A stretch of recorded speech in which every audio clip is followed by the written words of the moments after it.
Gjumaja në Ramazan.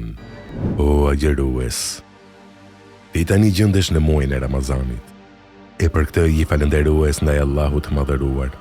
E kur është ditë e Gjumat, herë në të bashkohen vlera e Ramazanit, vlera e ditës së Gjuma, vlera e momentin ku pranohet lutja ditën e Gjuma, e ajo është koha e fundit e ditës së Gjuma. Prandaj, mos ja privo vetes këto mirësi, po përpiqu maksimalisht që të përfitosh prej tyre. O agjerues, të ka përgëzuar profeti sallallahu alaihi wasallam me 3 përgëzime, të cilat janë më të mirat për ty se sa e gjithë dynjaja e çfarë ka në të. Përgëzimi i parë. Profeti sallallahu alaihi wasallam thotë: "Kush agjeron në Ramazanin me besim dhe duke llogaritur shpërblimin tek Allahu i madhëruar, ati i falen mëkatet që ka bërë më herët." Përgëzimi i dytë.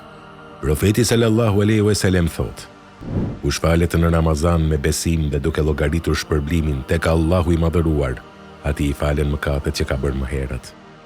Përgëzimi i tretë. Profeti sallallahu alaihi wasallam thotë: "Kush falet natën e Kadrit me besim dhe duke llogaritur shpërblimin tek Allahu i madhëruar, ati i falen mëkatet që ka bërë më herët." Allahu i madhëruar na bëft prej atyre që falen në Ramazan me besim dhe duke llogaritur shpërblimin tek ai, dhe falen natën e Kadrit me besim dhe duke llogaritur shpërblimin tek ai. O ti që e do të keqen, frenohu, nga se vdekja të vjen papritur. Allahu i madhëruar në librin e tij thotë: "Thuaj, vdekja prej së cilës po ikni, do t'ju arrijë. Pastaj ju do të ktheheni tek ai, i cili e di të padukshmen dhe të dukshmen, dhe ai do t'ju njoftoj ju për atë që keni bërë." Po ashtu thot: "Kudo që të gjendeni, vdekja do t'ju arrijë, madje qofshi edhe në kështjellat më të fortifikuara." Gjibrili alayhis salam i thot të dërguarit ton sallallahu alaihi wasallam: "O Muhammed, jeto sa të duash, por dije se një ditë do të vdesësh." O ti që e do të keqen, frenohu, nga se Allahu i lartësuar të sheh. A nuk po turpërohesh nga Allahu? Allahu i lartësuar në librin e tij thot: "Bëni ç'të doni, se ai i sheh të gjitha çfarë punoni ju." O ti që e do të keqen, frenohu, nga se engjëjt të shohin dhe shkruajnë atë që vepron. A nuk po turpërohesh nga engjëjt? Allahu i lartësuar në librin e tij thot: "Mbi ju ka rojtar, engjëj, shënues të nderuar, që din gjithçka që bëni."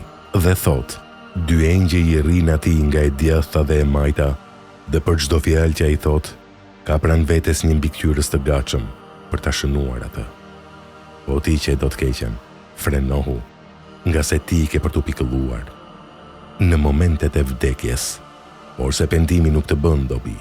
Allahu i madhëruar thot: "Kur i vjen vdekja ndonjërit prej tyre, ju besimtarve, ai thot: O Zoti im, më kthe që të bëj vepra të mira në botën që kam lënë."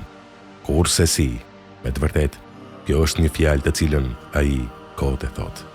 Ditën e Kiametit, por se pikëllimi nuk të bën as pak dobi, Allahu i madhëruar thot: "Dhe ata do ta fshehin pikëllimin kur ta shohin dënimin." Dhe thot: "Por ai, të cilit do t'i jepet libri i veprave të tij nga ana e majt, do të thot: Ah, sikur të mos më ishte dhënë libri im." Kur të qëndrosh para xhehenemit, Allahu i madhëruar thot: "Sikur t'i shohësh ata kur të vihen para zjarrit, duke thënë: Ah, sikur të ktheheshim pas, nuk do t'i mohonim shpalljet e Zotit ton, dhe do të bëheshim besimtar."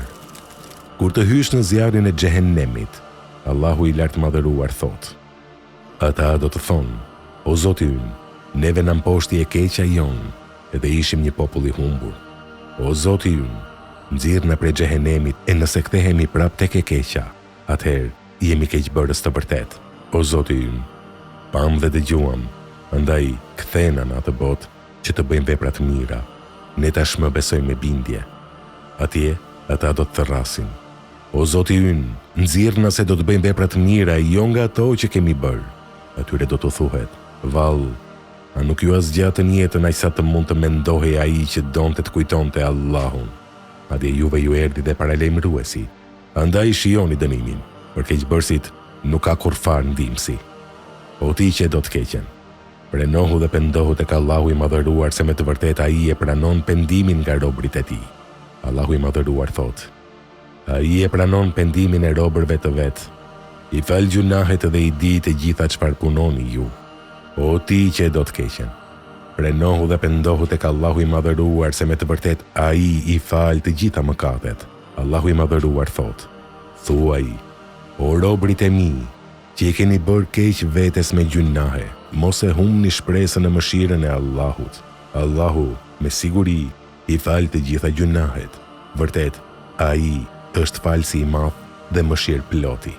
Dhe thot: vërtet, unë jam falës për atë që pendohet, beson, e bën vepra të mira dhe pastaj qëndron në rrugë të drejtë.